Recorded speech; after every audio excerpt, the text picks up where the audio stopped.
Salut, qu'est-ce que tu regardes? Ah, salut, c'est Désenchanté, la nouvelle série de Matt Groening. Tu sais, le créateur de Simpson et de Futurama. Là, je regarde la partie 2. C'est vraiment bien, hein. Mais faut absolument avoir vu la partie 1. Si tu veux vraiment t'y mettre, je te conseille de tout binge-watcher. De quoi? Attends, je vais t'expliquer. Bonjour, et bienvenue pour ce premier épisode de Mot pour mot.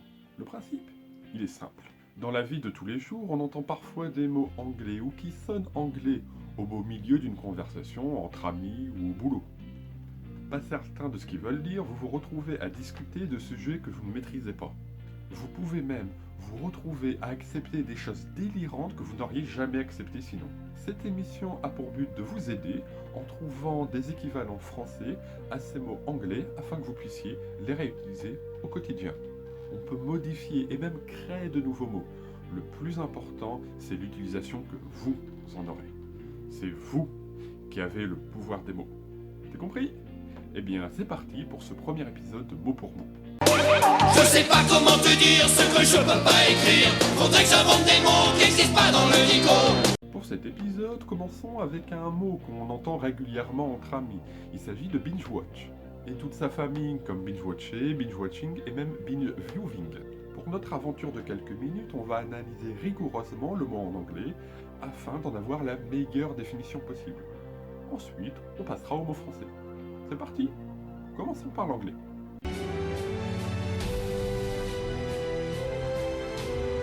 Binge watch est un mot qui existe réellement chez nos confrères anglophones, ce qui ne sera pas toujours le cas de nos émissions futures. Composé de deux mots, watch est le plus connu puisqu'on l'apprend en cours. Il signifie regarder, pour être exact, de manière très précise, être très concentré. What did you do yesterday? Demande le professeur. I watch the television. Répondez-vous lorsque vous êtes au collège de manière plus ou moins automatique. I went on a binge est une réponse tout à fait correcte, mais que vous n'avez sûrement jamais prononcée durant votre scolarité. C'est normal, elle veut dire se bourrer la gueule. Binge a une notion primordiale d'excès, puisqu'elle peut aussi s'utiliser lorsque vous dépensez trop d'argent au shopping. Shopping est un mot anglais, mais qui s'utilise d'une manière différente outre-Manche, ce qui peut entrer aussi dans le cadre de notre émission. Mais attention, c'est jamais trop grave, vous ne risquez pas le coma éthylique ou la ruine. Juste un gros mal de tête le lendemain et de manger des pâtes à l'eau le reste du mois. Continuons notre recherche en déterminant de façon précise quand l'expression est utilisée. Après moult recherches et consultations, j'ai pu en désigner deux majoritaires. La première est la plus évidente quand on regarde et conseille une série disponible dans son intégralité. Cette particularité de consommation nous vient des nouveaux services de diffusion, dont le premier et le plus connu est Netflix. Pour la petite histoire, c'est la première saison de House of Cards qui nous est arrivée directement sans diffusion préalable à la télévision, et sous les conseils de son producteur, le célèbre David Fincher. La deuxième occurrence, lorsqu'on tape Binge Watch sur Google, est pour nous prévenir des dangers potentiels. S'abreuver de Siri à la suite sans pause peut dérégler notre rythme de vie quotidien, nous faire rater des heures de sommeil ou de travail. Un rythme décalé est parfois nuisible, difficile de se recaler avec son tempo habituel, guidé par le travail ou la famille. Mais dépassons ce cadre initial. On utilise Binge Watch même lorsqu'on n'est pas sur Netflix. Amazon, OCS ou d'autres diffuseurs de séries marchent évidemment. Et si vous décidez de faire un film et toutes ses suites, façon intégrale d'Harry Potter, il y a de bonnes chances que vous soyez complètement déphasé pour le reste de la journée ou de la nuit. Pareillement lorsque vous êtes sur YouTube et que vous décidez de vous faire tous les palmachos, joueurs du grenier ou professeur moustache. L'origine et les méthodes de production sont bien différentes de House of Cards, mais votre manière de consommer est la même, donc ça marche encore. En clair, ne se limite pas aux seules séries Netflix, il est bien plus large. J'ai même déjà entendu des variantes pour l'écoute d'un album ou la lecture d'un livre.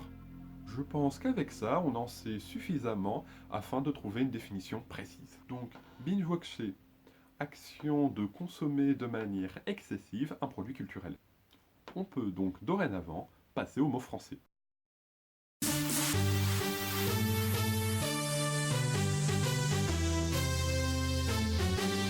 Il nous faut donc un mot qui regroupe les notions d'excès, de consommation de produits culturels et qui n'a pas forcément de lien direct avec la télé. Binge-watcher, l'expression n'est pas forcément liée à la télé, tout comme binge. On peut donc chercher dans un autre champ lexical suffisamment fourni en français. Et pourquoi pas celui de la nourriture? Depuis le début, j'arrête pas de parler de consommation et j'ai déjà placé s'abreuver, sans que ça gêne personne. Parmi tous les mots possibles, j'ai donc choisi dévorer, le sens est connu de tous et la prononciation facile. Oui, c'est quelque chose que je voulais signaler. Binge Watch, je comprends pas pourquoi ce mot a été choisi en fait. Il est super difficile à prononcer pour les francophones. Vous me croyez pas? Essayez de le conjuguer à l'imparfait. C'est un temps connu de tous, mais vous allez voir, vous allez avoir un peu de mal. Concernant le mot dévorer, il devait évidemment signifier manger en grande quantité avec excès. En latin, voler, c'est pour manger, de, c'est pour l'exagération. Manger beaucoup, certes, mais pas en être malade. C'est beaucoup moins fort que être addict ou être accro. En plus, l'indécence officielle de chez Larousse, c'est lire avec avidité. Mais pourquoi pas élargir, amplifier avec les vidéos et la musique. Encore une chose, dévorer dans le sens manger beaucoup est de moins en moins utilisé pour raisons économiques, écologiques, de santé ou de religion.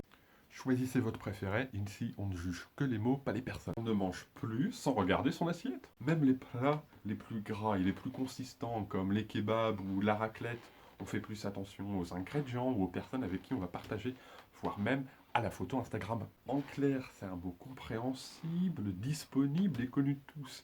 Il remplit tous les critères pour qu'il soit partagé entre nous et entre vous. On arrive bientôt à la fin, mais d'abord je voudrais vous faire une petite sélection de mots refusés. Par exemple, les autres mots liés à la nourriture. Engloutir, je ne l'ai jamais vu passer dans une conversation normale, et bafferet seulement pour Astérix et Obélix. Autre mot, c'est paro. Ça vient pas d'un restaurant, ça vient d'un rap. Un rap de Kerry James qui s'appelle Paro. Le sens n'est jamais vraiment expliqué, il est donc très libre, mais j'ai pu deviner qu'il était beaucoup trop négatif. C'est dommage, Kerry James est un rappeur très connu et le mot serait facilement passé. On arrive enfin aux ennemis de tous les linguistes, y compris les amateurs comme moi. Il s'agit de l'Académie française. Et je vous préviens, ils nous ont sortis du lourd. Et le choix officiel de l'Académie est donc visionnage boulimique. Vous pouvez reprendre tous les critères que j'ai utilisés tout le long de la vidéo, il n'y en a aucun qui va pour ce choix ridicule. Il y en a peut-être un, le rapport avec la bouffe, pour boulimique. Mais en vrai, il y a peut-être même une partie du public qui ne sait pas ce que ça veut dire boulimique. C'est un trouble alimentaire, c'est une maladie. Et donc, je vais pas m'étendre sur l'Académie française.